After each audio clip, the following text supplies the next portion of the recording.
Hello, folks, and welcome back to another episode of Are You a Fan? If you like this episode, give us a like, share, follow, and this week we are going to be discussing an Umbrella Academy favorite of mine, Fives. Well, bringing back my special guest co-host, Caitlin. What do you know about Fives? I only know Five from the Netflix series, Umbrella Academy. I wanted to get the comics when Gerard Way first started publishing them because I was obsessed with Gerard Way in only a way that a 14-year-old girl can be.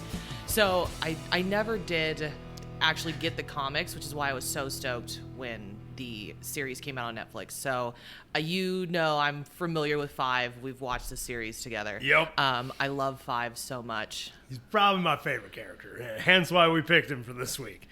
So let's get into it. Fives from Umbrella Academy going into the real world. So I'll start out. The Umbrella Academy is an American comic book series created by writer Gerard Way and illustrated by Gabriel Ba. Yeah, and you may also know Gerard Way from My Chemical Romance fame, so hence the 14-year-old obsession. So the first 6-issue limited series, The Umbrella Academy Apocalypse Suite, was released by Dark Horse Comics between September 14th of 2007 and February 20th of 2008. It's not a super long series, and I don't know, he's written on other projects and stuff, so I don't know that he plans to continue Umbrella Academy. I think it is what it is at this point. Okay, one of those standalone comics, almost like Watchmen. Yeah. In a sense, like we said all we gotta say about this world. Pretty much, yeah. Now, which fair also doesn't surprise me that it's a Dark Horse comic. Oh, yeah. And then the second I saw that was Dark Horse, I'm like, 100% it'd be Dark Horse. I would assume Dark Horse or Image would have been the two. Yeah. So it won a 2008 Eisner Award for Best Finite Series / Limited Series. Which I didn't realize that.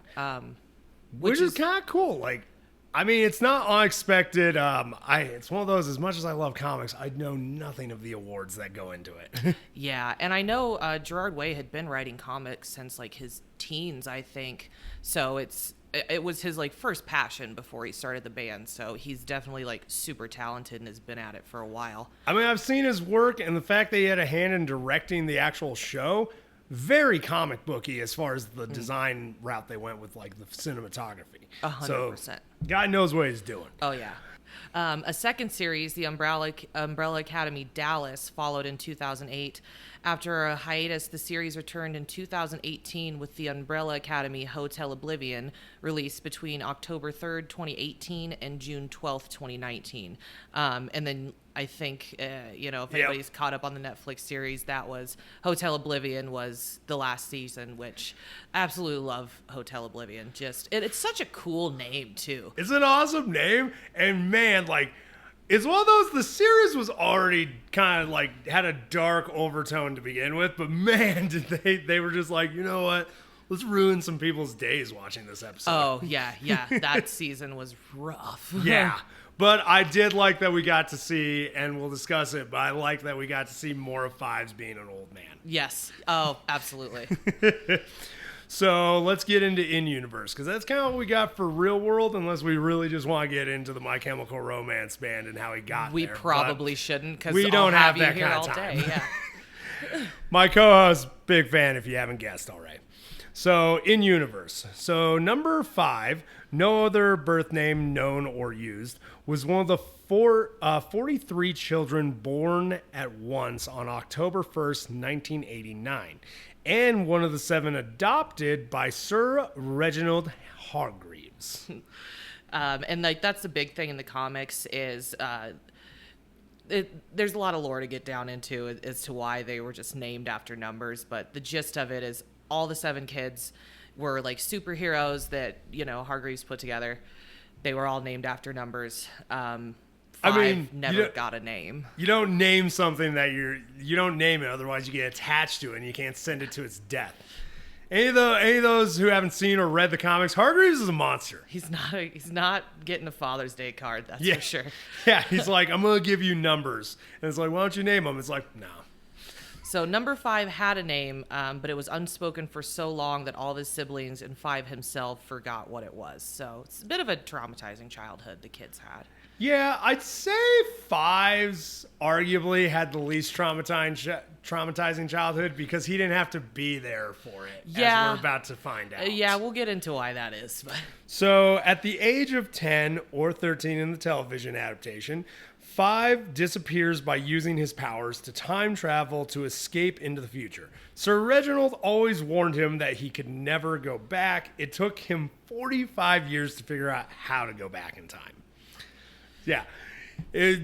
Punk kid being a punk kid, not listening to his mom, which, it's not like Hargreaves ever gave him reason to trust him. pretty much. And so when he jumps forward in time, he ends up kind of getting caught in like an apocalypse situation. Like he sees the apocalypse happen. Yep. And so he aged normally during his time in the apocalypse where he was completely by himself.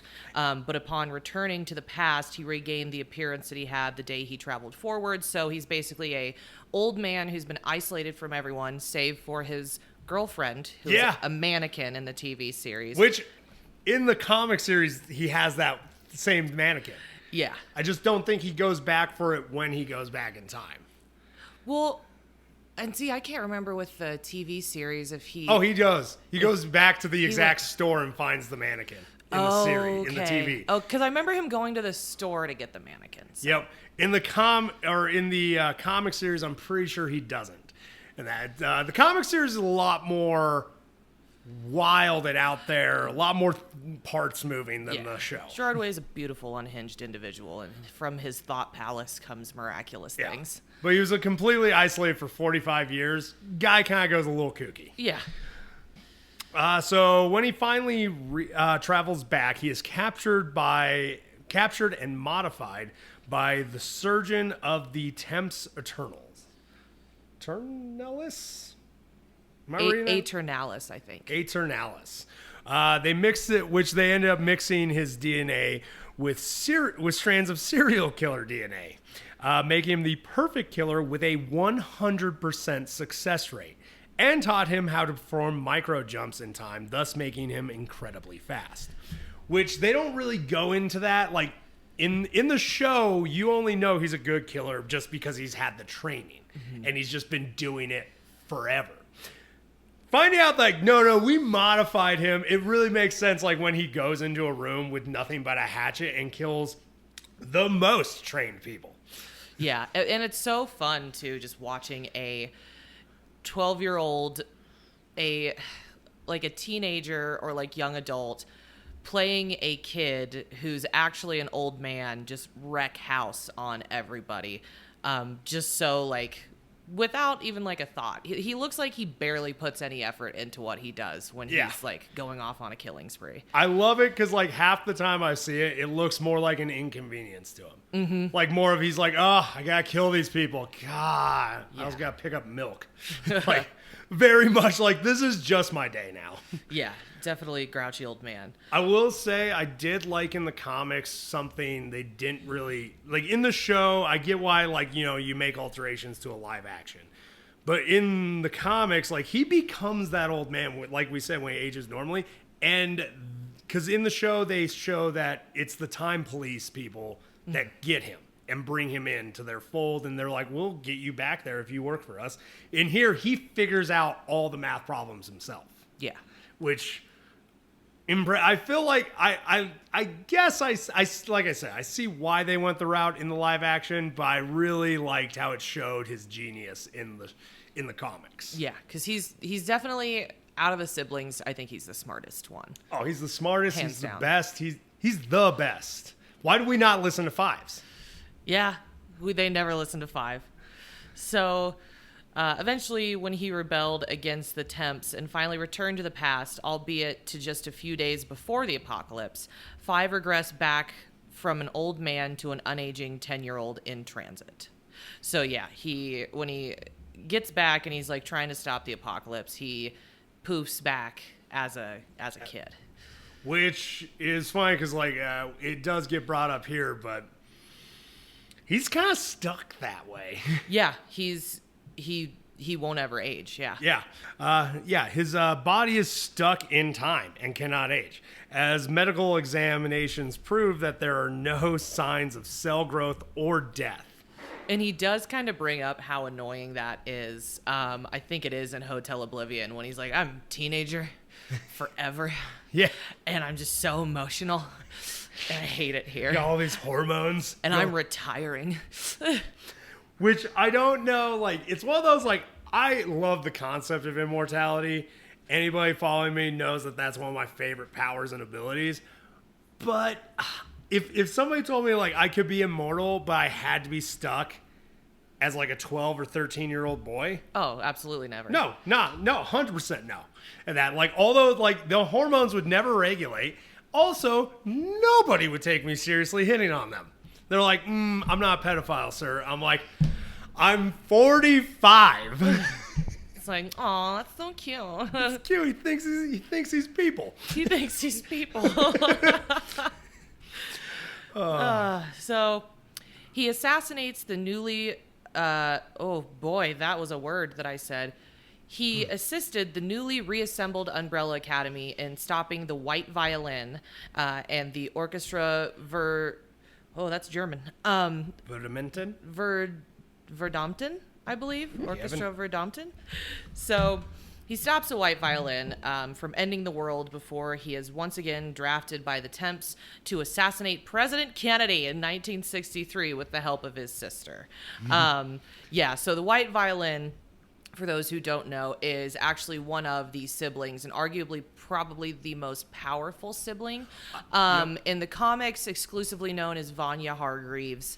In the TV series, as they kind of wrote in Elliot Page's transition, and in the last season of Umbrella Academy, the series, Vanya is then Victor. transitions and becomes Victor. So it's one of the siblings basically that decides they're gonna, it's a whole complicated thing, but basically that's we could do a whole episode on them, like, they deserve their own episode. They really do. And that, like, but we'll get to that maybe at a later date. Yeah. So, but suffice it to say, one of the siblings goes off the rocker, tries to end the world. The Umbrella Academy has to get back together and save not just the world, but save their little family. Yep. Which, man, in the we'll have to cover. Oh man, we'll definitely have to cover the other siblings at some point because some of them get real messed up in the comics. Yeah. So after the mission was complete and he was returned to 1980, Number Fives left the academy and became a gun for hire. Although he did assist his siblings during Hotel Oblivion's breakout and was present for the Sparrow Academy's reveal to his family. Yeah, I will say Hotel Oblivion in the comics much different if you've watched the show, and that Hotel Oblivion's basically a prison.